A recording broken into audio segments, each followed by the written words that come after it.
वंडन नगर गांव में रहने वाला गरीब किसान श्याम बहुत चिंता में बैठा हुआ था। हमेशा की तरह उसकी इस साल भी अच्छी फसल नहीं आई थी। उसकी दो जुड़वा बेटियां थीं, दिखने में बहुत सुंदर और बिल्कुल एक दूसरे की तरह थी।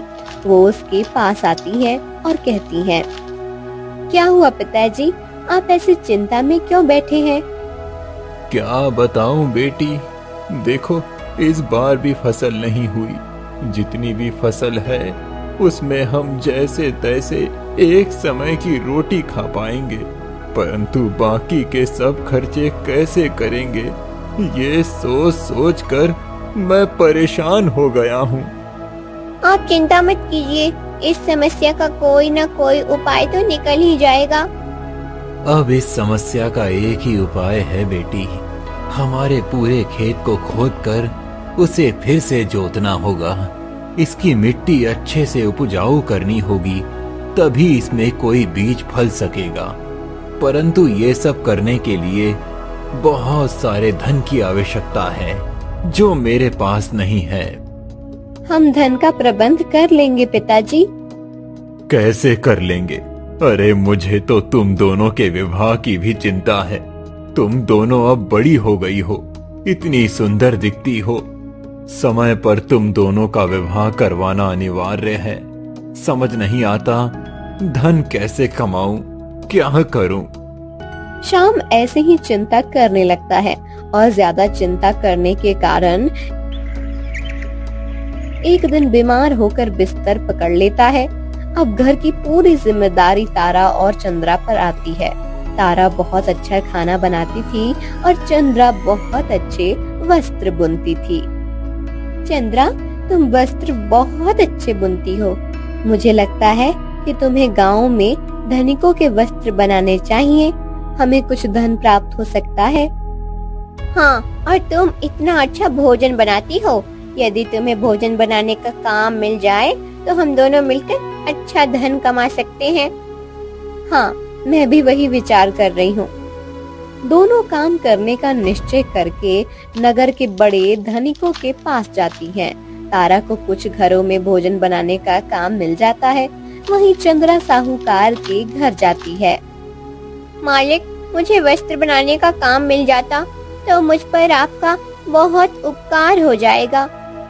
अरे मैं यहाँ लोगों को कर्जा देता हूँ, काम नहीं, जाओ यहाँ से।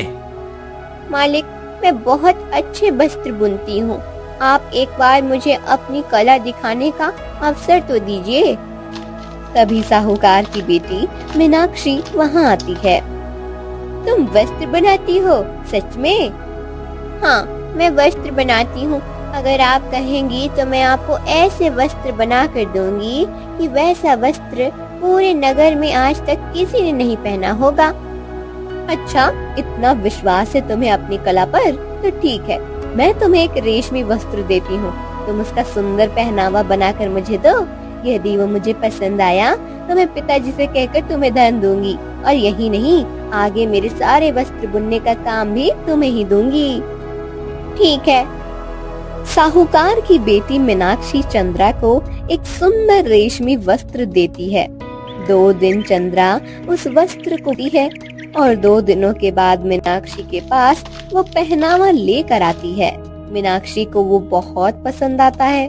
मीनाक्षी उस पहनावे को पहनकर बहुत सुंदर लगने लगती है। उधर एक धनिक के घर तारा भोजन बनाने का काम करने लगती है। उसके भोजन की इतनी सुंदर खुशबू आ रही थी। अरे वाह तारा, तुम्हारे बनाए हुए भोजन की तो बहुत अच्छी खुशबू आ रही है, स्वाद भी बहुत अच्छा होगा। मालकिन, आप सबको मेरा बनाया हुआ भोजन पसंद आए, यही मैं चाहती हूँ। हाँ हाँ, आज खाकर देखते हैं। यदि घर में सबको अच्छा लगता है तो कल से रोज भोजन बनाने यहीं आ सकती हो। तारा के बनाए हुए भोजन सबको पसंद आते हैं। तारा को अब भोजन बनाने का काम मिल जाता है। तारा और चंद्रा दोनों अपने अपने काम बहुत लगन से करने लगती हैं।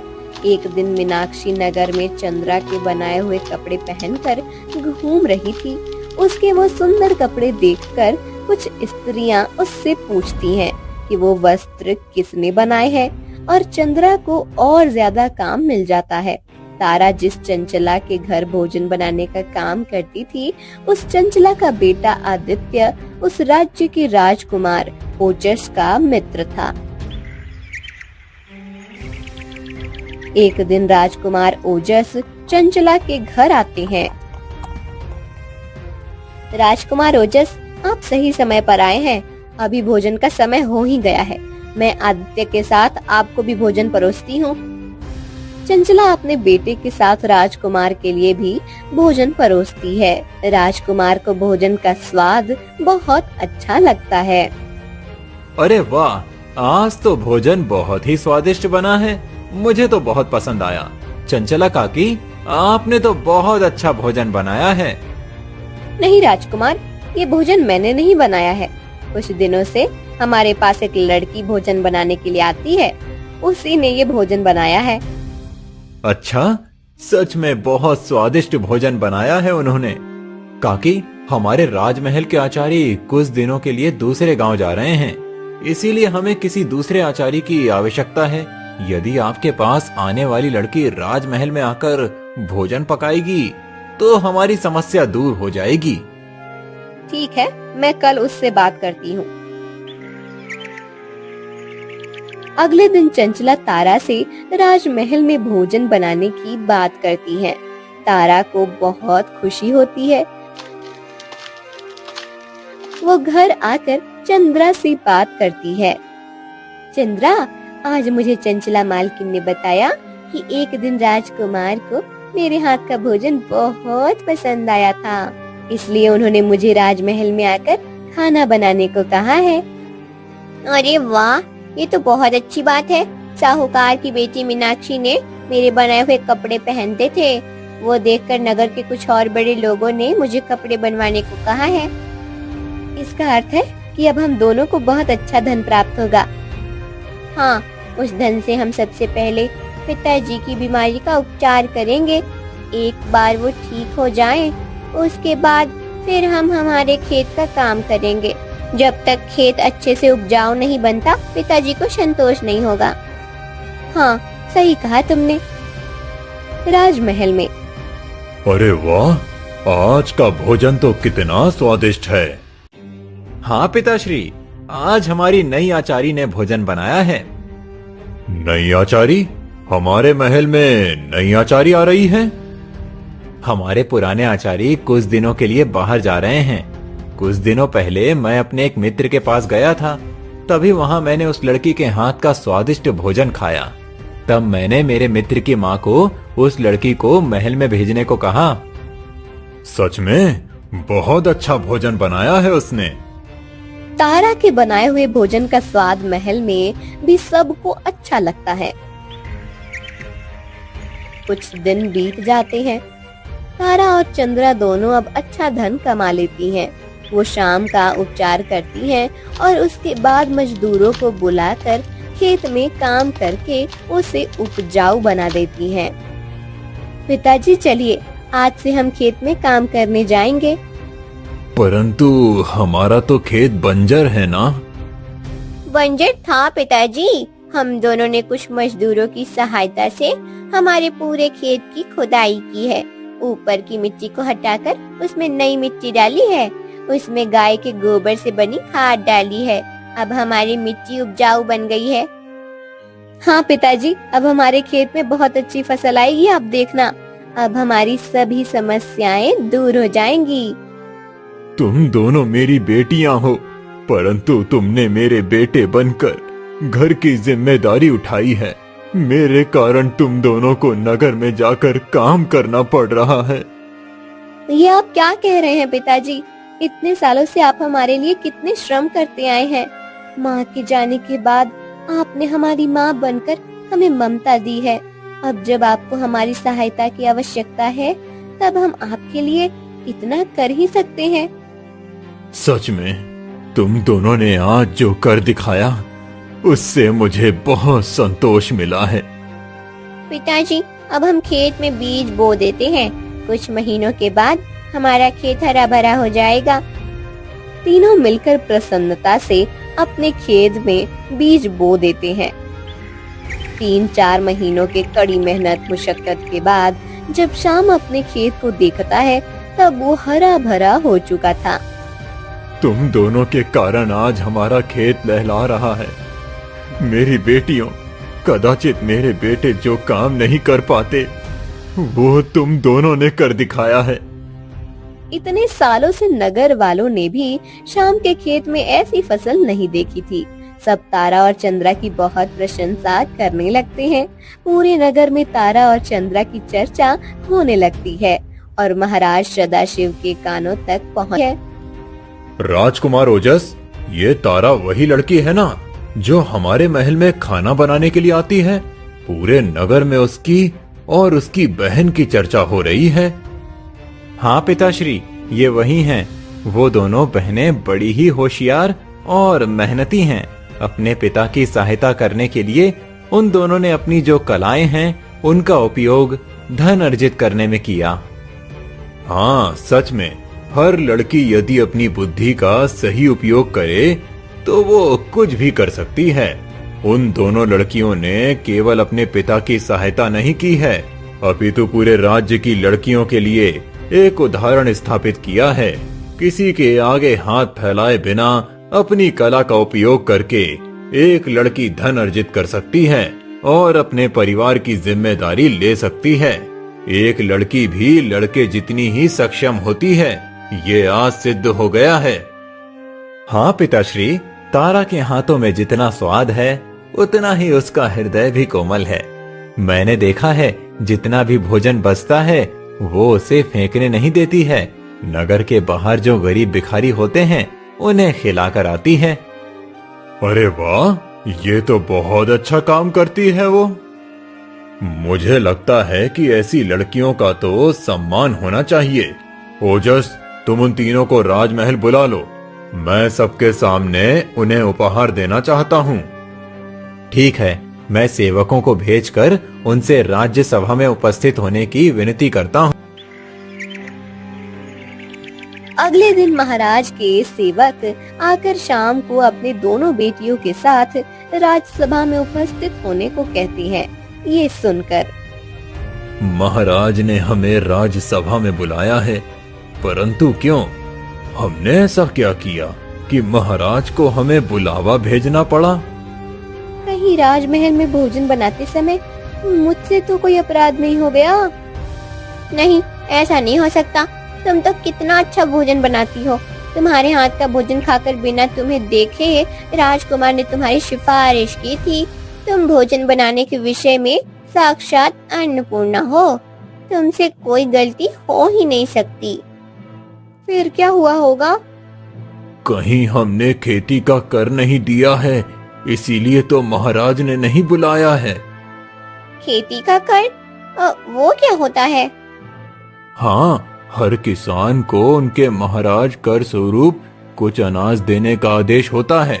हमने कई सालों से ये कर नहीं दिया है। कदाचित उसी विषय में बात करने के लिए या फिर मुझे दंड देने के लिए बुलाया होगा महाराज ने। अब यहाँ बैठकर विचार करने से और अटकलें लगाने से कोई फायदा नहीं है। महाराज का आदेश आया है तो हमें राजसभा में जाना ही पड़ेगा। उन्हें राजसभा में आने का आदेश मिला है। ये सुनकर सभी बातें बनाने लगते हैं। तीनों राजसभा में आते हैं। शाम तो बेचारा बहुत भयभीत होकर राजसभा में खड़ा होता है। वो हाथ जोड़कर महाराज से कहता है, महाराज, मुझसे या मेरी बेटियों से कोई अपराध हुआ हो तो हमें क्षमा कर दीजिए। तुम तीनों ने कोई अपराध नहीं किया है श्याम महोदय। फिर हमें आपने इस प्रकार राज्यसभा में आने का आदेश क्यों दिया? मैं तो आपकी इन बेटियों को सम्मानित करना चाहता हूँ, इसीलिए पूरे नगर में आपकी बेटियों की चर्चा हो रही है। आपकी दोनों बेटियों ने अपनी पाक कला और वस्त्र कला का अद्भुत प्रदर्शन किया है। आपकी बेटियां बहुत सुंदर हैं और उतनी ही बुद्धिमान भी। अपने पिता को असहाय देखकर उन्होंने खुद काम करके आपकी सहायता करने का विचार किया। जिसे जो कार्य उत्तम प्रकार से आता है उसने वो किया उसमें उनकी बुद्धि के बारे में पता चलता है। यही नहीं, वो स्वाभिमानी भी हैं। इसीलिए उन्होंने किसी के सामने हाथ फैलाकर धन प्राप्त नहीं किया। मेरे नगर में ऐसी लड़कियां हैं, ये देखकर मैं बहुत प्रसन्न हो गया हूँ। महीनों से तारा ने राज रसोई में जो भी भोजन पकाया है वो अत्यंत स्वादिष्ट था। उसके हाथ का भोजन महल में सबको बहुत प्रिय है। चंद्रा के बनाए हुए वस्त्रों के विषय में भी हमने सुना है, इसीलिए मैं उनका सम्मान करना चाहता हूँ। आपकी बेटियों ने सब लड़कियों के सामने एक उदाहरण स्थापित किया है कि कितनी भी कठिन समस्या हो, हम अपनी बुद्धिमानी से उसका सामना कर सकते हैं। आपका बहुत बहुत आभार महाराज। मैं तो इन्हें अपने बेटे ही कहता हूँ। जो कुछ इन्होंने किया है वो कदाचित मेरे बेटे भी नहीं कर पाते।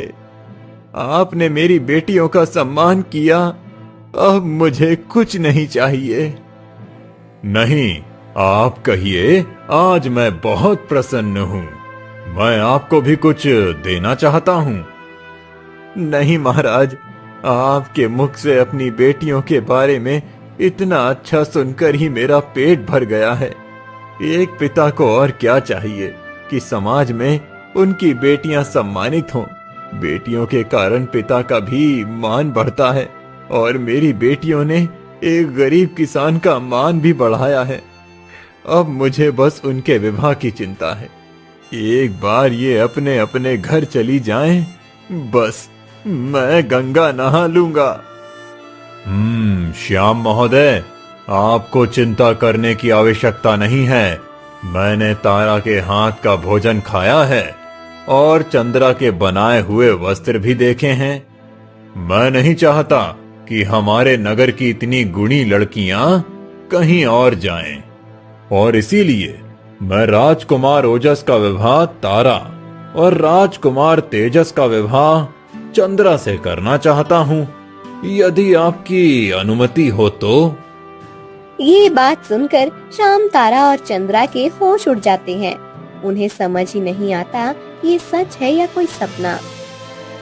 महाराज, मैं एक किसान और मेरी बेटियों का विवाह राजकुमारों से, ये कैसे हो सकता है? आप किसान हैं, परंतु आपकी बेटियां, उन्होंने जो किया है वो सभी लड़कियों को सीखना चाहिए। जब ये दोनों राज परिवार में शामिल होंगी तभी बाकी लड़कियों को अपनी तरह बना पाएंगी। इसीलिए मेरा आपसे अनुरोध है कि कृपया आप इस विवाह को अपनी अनुमति दे दें। महाराज की ये बात सुनकर श्याम इतना खुश हो जाता है कि उसे आसमान छोटा लगने लगता है। तारा और चंद्रा भी बहुत खुश हो जाती हैं। तारा का विवाह राजकुमार ओजस और चंद्रा का विवाह राजकुमार तेजस के साथ बड़ी धूमधाम से संपन्न हो जाता है। अब तो इस विवाह और तारा चंद्रा के किस्सों की चर्चा दूर दूर के नगरों में होने लगती है। भोला, जल्दी इधर आओ। आया चंद्रा काकी। ये झाड़ू लो और पूरा आंगन स्वच्छ कर लो, और हाँ, इसके बाद गाय को चारा खिलाओ। वो हो जाने के बाद कुएं से 2 मटके भरकर पानी ले आओ और उसके बाद मैं तुम्हें भोजन दूंगी। ठीक है, मैं अभी सब काम कर देता हूँ, बहुत भूख लगी है। 10 साल का भोला चंद्रा के बताए हुए सभी काम करने लगता है। जयनगर नाम के नगर में रहने वाले भोला, जो अनाथ था, भोला की बचपन में ही उसके माता पिता की मृत्यु हो गई थी। भोला के परिवार में कोई नहीं था। बेचारा भोला नगर के घर के लोगों के काम करके भोजन प्राप्त करता था और अपना पेट भरता था। भोला को पढ़ना अच्छा लगता, परंतु ऐसा कोई नहीं था जो उसे पढ़ाए। भोला चंद्रा के बताए हुए सब काम करता है और चंद्रा उसे भोजन देती है। ऐसे ही एक दिन, सुनिए, लकड़ियाँ समाप्त हो गई हैं, वन में जाकर ले आइए। अरे मैं क्यों, उस भोला को दे देते हैं ना, वैसे भी उसे खाना तो देना ही है, तो थोड़ा ज्यादा काम करवा लेते हैं उससे। देवा भोला को पुकारने लगता है। अरे ओ भोला, कब से पुकार रहा हूँ, कहाँ गए थे?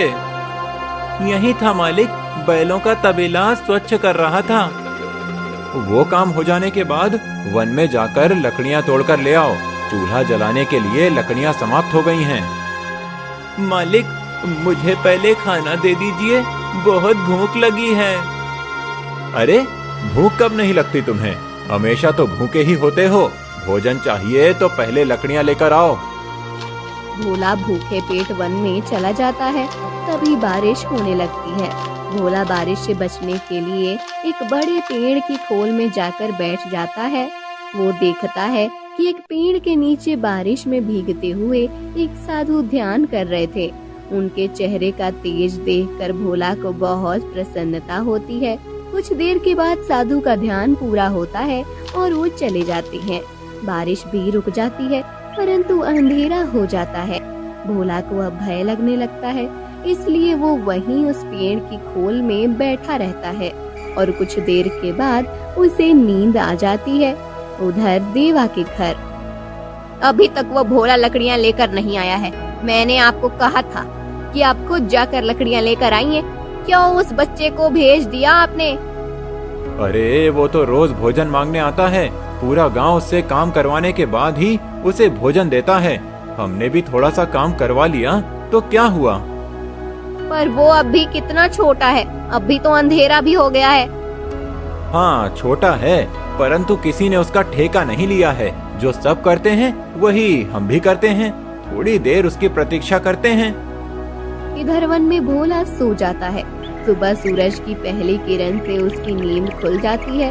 भोला पेड़ की खोल से बाहर देखता है। साधु बाबा नदी पर स्नान करने जा रहे थे और चलते हुए उनके पैर में एक कांटा चुभ जाता है। साधु बाबा के पैर से खून बहने लगता है। साधु बाबा उस कांटे को निकालकर आगे चलने लगते हैं। अरे, साधु बाबा के पैर से कितना खून बह रहा है, पर उन्हें दर्द क्यों नहीं हुआ? मैं एक काम करता हूँ, साधु बाबा के आने से पहले इस मार्ग को स्वच्छ कर देता हूँ, फिर साधु बाबा के पैरों में कांटे नहीं चुभेंगे। भोला पेड़ की खोल से बाहर आता है और वहीं पेड़ के बड़े बड़े पत्ते एक साथ बांधकर उनकी झाड़ू बनाकर साधु बाबा का मार्ग स्वच्छ कर देता है। वहीं पड़े फूल फल उठाकर खाने लगता है, फिर खोल में जाकर बैठ जाता है। ऐसे ही आगे 2-3 दिन भोला साधु बाबा का मार्ग स्वच्छ करके छुप जाता था। एक सुबह, अरे, कुछ दिनों से देख रहा हूँ मेरा मार्ग इतना स्वच्छ दिख रहा है। पहले तो मेरे पैरों में कितने कांटे और पत्थर चुभते थे, परंतु कुछ दिनों से एक कंकर भी नहीं चुभ रहा है। कौन मेरा मार्ग स्वच्छ करके रखता है? ये मुझे ढूंढना होगा। दूसरे दिन साधु बाबा छुपकर देखने लगते हैं। उनके आने के समय छोटा भोला उनका मार्ग स्वच्छ करने लगता है। तभी साधु बाबा आकर उसका हाथ पकड़ लेते हैं। पुत्र, तुम रोज मेरा मार्ग स्वच्छ करते हो? हाँ साधु बाबा, मैंने उस दिन देखा कि आपके पैरों में कांटा चुभ गया था और बहुत खून बह रहा था, इसीलिए मैंने विचार किया कि आपका मार्ग स्वच्छ कर देता हूँ, फिर आपको कांटे नहीं चुभेंगे। परंतु साधु बाबा, आपके पैर से खून बह रहा था, फिर भी आपको पीड़ा कैसे नहीं हुई? मुझे तो थोड़ी सी भी चोट लगती है तो मुझे कितनी पीड़ा होती है। पुत्र, मैं रोज ध्यान करता हूँ, इसीलिए मेरे शरीर और भावनाओं पर नियंत्रण हो गया है। परंतु एक बात बताओ, तुम इस वन में क्या कर रहे हो? तुम्हारे माता पिता कहाँ हैं? मेरे माता पिता नहीं हैं। मैं तो नगर के लोगों के काम करके भोजन प्राप्त करता हूँ। मुझे काम करना अच्छा नहीं लगता, परंतु यदि मैं काम नहीं करूँगा तो मुझे कोई भोजन भी नहीं देता। मेरे भाग्य में काम करके भोजन प्राप्त करना ही लिखा है। मुझे पढ़ना है, परंतु कोई मुझे पढ़ाई भी नहीं करने देता। पुत्र, तुम्हें पढ़ने की इच्छा है तो तुम मेरे साथ रहो, मैं तुम्हें पढ़ाऊंगा। तुम्हें यहाँ कोई काम करने की भी आवश्यकता नहीं है। नहीं साधु बाबा, मुझे आपकी सेवा करना बहुत अच्छा लगता है। मैं आपके लिए कुटिया बनाता हूँ, आप उस कुटिया में रहिए। मैं रोज आपके लिए मीठे फल लेकर आऊंगा, आपके साथ रहने में मुझे बहुत खुशी होगी। नगर के लोगों के काम करने से तो आपकी सेवा करना अच्छा है। उस दिन से भोला साधु बाबा के साथ रहने लगता है। साधु बाबा भोला को वेद पाठ का शिक्षण देने लगते हैं। भोला रोज साधु बाबा के लिए जल और फल लेकर आता था। उनके पूजा अनुष्ठान की पूरी तैयारी करके देता था। साधु बाबा को उसका समर्पण और सेवा देखकर उस पर बहुत गर्व होता था। ऐसे ही 8 साल बीत जाते हैं। भोला, मैंने अपनी पूरी विद्या तुम्हें सिखाई है। अब तुम वेद पाठ अनुष्ठान कर सकते हो। किसी के घर में जाकर पूजा या यज्ञ कर्म भी कर सकते हो। परंतु साधु बाबा, मुझे यहीं आपके साथ में रहना है। मैं आपको छोड़कर नहीं जाऊंगा। तुम्हें मुझसे बहुत स्नेह है, ये मैं जानता हूँ पुत्र, परंतु मुझे अब इस वन का त्याग करना है। मुझे अब हिमालय में जाकर एक बहुत बड़ी तपस्या करनी है। मैं चाहता हूँ कि तुमने मुझसे ये जो ज्ञान प्राप्त किया है, तुम उसका प्रचार करो। नगर के लोगों के पास जाकर पूजा अनुष्ठान करके, धर्म का कार्य करके तुम जैसे और बच्चों को ये ज्ञान दो और भविष्य में और उत्तम कार्य करो। ठीक है साधु बाबा, मैं आपकी आज्ञा को मानकर वो सभी कार्य करूंगा। आज आपके कारण मैं इस योग्य बन पाया हूँ। जो लड़का नगर के काम करके 2 समय का रूखा सूखा भोजन प्राप्त करता था, वो आज एक पंडित बनकर उसी नगर में जाएगा। परंतु साधु बाबा, मैं अब वो भोला नहीं हूँ जो पहले था। मुझे तो लगता है कि कदाचित नगर वासियों ने मेरा नाम भी भोला इसी कारण से रखा होगा कि इसे कुछ समझ नहीं आता। मैं किसी की भी बात मान लेता था, इसीलिए अब मुझे उसी स्थान पर जाने में संकोच हो रहा है। संकोच धारण करने का कोई कारण नहीं है पुत्र। मैं तुम्हें एक नया नाम देता हूँ। अब तुम पंडित बन गए हो और तुम्हारा परिचय अब पंडित भानुदास होगा। सब तुम्हें पंडित कहकर सम्मान देंगे। अब मेरे जाने का समय हो गया है। तुम्हारा कल्याण हो पुत्र। मुझे पूर्ण विश्वास है कि तुम धर्म कार्य अच्छे से करोगे और अपना भविष्य उज्जवल करोगे। परंतु एक बात सदा स्मरण रहे कि अपनी प्रशंसा सुनकर कभी भी अभिमान धारण मत करना। अभिमान कब अहंकार बन जाता है, ये हमें समझ नहीं आता। हाँ साधु बाबा, मैं कभी अपनी योग्यता और प्रशंसा पर अहंकार और अभिमान नहीं करूँगा। ये मैं आपको वचन देता हूँ। साधु बाबा हिमालय के लिए प्रस्थान करते हैं। भोला भी अब पंडित भानुदास बनकर जयनगर में आता है। इतने सालों के ज्ञान और ध्यान के कारण उसके चेहरे पर भी साधु बाबा जैसा ही तेज आया था। उसका वो तेज से भरा हुआ चेहरा देखकर कोई भी उसे नहीं पहचानता। तभी चंद्रा उसके सामने आती है। प्रणाम पंडित जी। प्रणाम माता।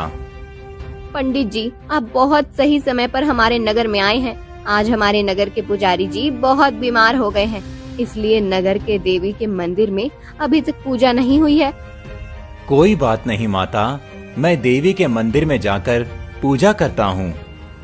पंडित भानुदास मंदिर में पूजा करने जाते हैं। तभी वहाँ देवा, शीला और बाकी कुछ नगरवासी आते हैं। चंद्रा बहन, ये कोई नया पंडित आया है नगर में? पता नहीं देवा भाई कहाँ से आया है, परंतु आया है वो सही समय पर। देखो, आज मंदिर में पूजा नहीं हुई है, हमारे पुजारी जी बीमार हैं। परंतु ये तो उम्र में छोटा लगता है, 18-20 साल का होगा। ये देवी की पूजा ठीक तरह से कर तो पाएगा ना? कहीं कोई चूक हो गई तो कहीं देवी का कोप ना हो जाए।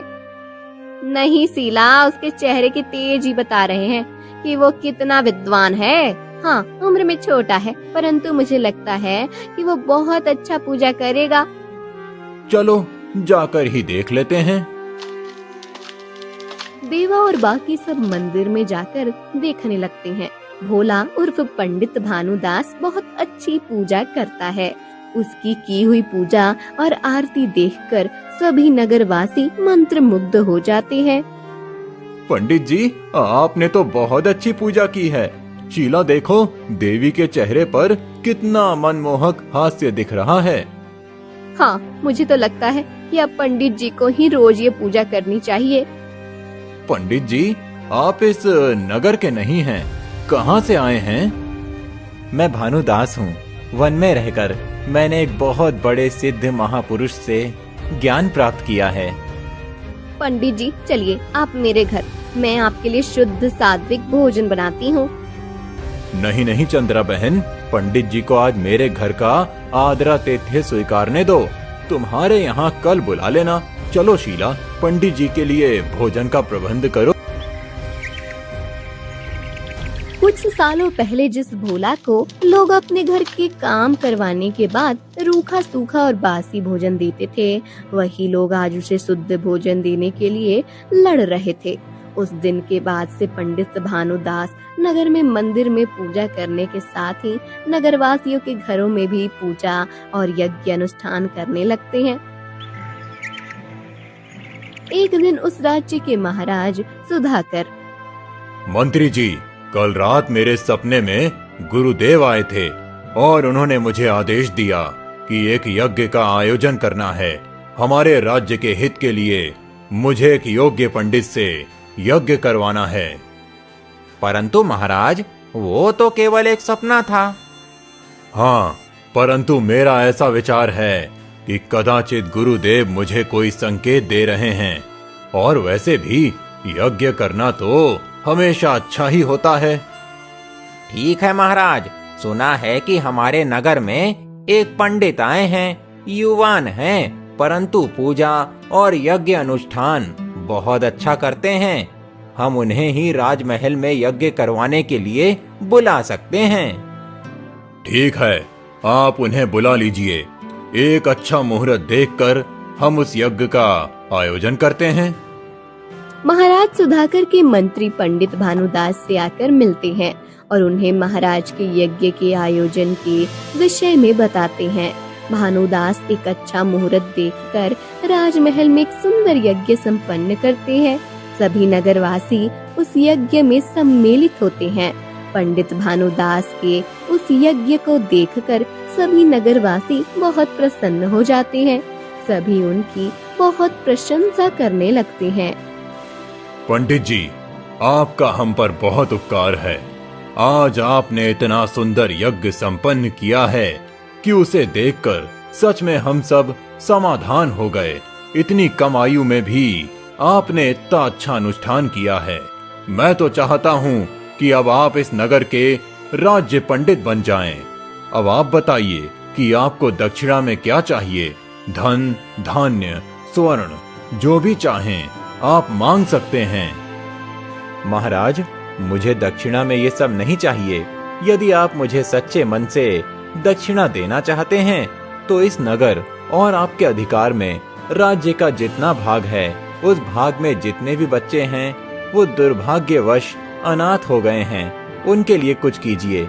उनके लिए रहने का प्रबंध कीजिए। भोजन और उनके शिक्षण के विषय में विचार कीजिए।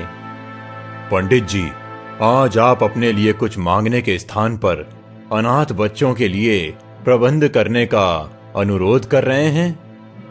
हाँ महाराज, एक अनाथ का भाग्य उसके साथ कैसा खेल खेलता है, मेरे जितना अच्छा और कोई नहीं जानता। एक अनाथ के विषय में किसी को कोई रुचि नहीं होती। वो यदि अचानक कहीं चला भी जाए तब भी किसी को कोई फर्क नहीं पड़ता। इसीलिए मैं आपसे ये अनुरोध कर रहा हूँ। आप ऐसा क्यों कह रहे हैं पंडित जी? आपके जीवन में ऐसा क्या घटित हुआ था? फिर भानुदास अपनी भोला से पंडित भानुदास बनने तक की पूरी कथा महाराज को बताते हैं। सभी नगरवासी उसकी कथा सुनते हैं। चंद्रा, शीला और देवा तो वो सब सुनकर बहुत आश्चर्य में पड़ जाते हैं। देवा सामने आकर उनके पैर पकड़ लेता है। हमें क्षमा कर दीजिए, आप वही हैं जो सालों पहले इस जंगल से चले गए थे। मैंने ही आपको वन में लकड़ियां लाने के लिए भेजा था। हाँ, परंतु मैं जब वापस नहीं आया तब मेरे विषय में किसी को कोई चिंता नहीं हुई। कोई भी देखने नहीं आया कि मैं वन में कहीं खो गया हूँ या मेरे साथ कुछ हुआ है। साधु बाबा ने मेरा ध्यान रखा और मुझे इस योग्य बनाया। हाँ, हम सबसे बहुत बड़ी गलती हो गई है। हमने भोला को अनाथ होने के कारण केवल उस पर उपकार करने के भाव से ही देखा है। कभी ये विचार नहीं किया कि इसे भोजन के साथ स्नेह और शिक्षा की भी आवश्यकता है। महाराज, मेरा आपसे निवेदन है कि राज्य में एक ऐसा अनाथालय निर्माण करें जिससे बच्चों की रुचि और योग्यता के अनुसार उन्हें शिक्षा प्राप्त करने का प्रबंध हो। आपके इस एक निर्माण से अनेक दुर्भाग्यशाली बच्चों का भाग्य सदा के लिए बदल सकता है। मैं खुद भी उन बच्चों को शिक्षित करूंगा। भानुदास की बात मानकर महाराज सुधाकर मंत्री गणों को एक भव्य अनाथालय निर्माण करने का आदेश देते हैं, जिसमें सभी प्रकार की विद्याएं सिखाई जाती हैं। भोला पंडित भानुदास बनकर कई विद्यार्थियों को शिक्षा देने लगता है। साधु बाबा के कारण भोला का खेल खेलने वाला भाग्य उसे पंडित भानुदास के रूप में परिचित कर देता है।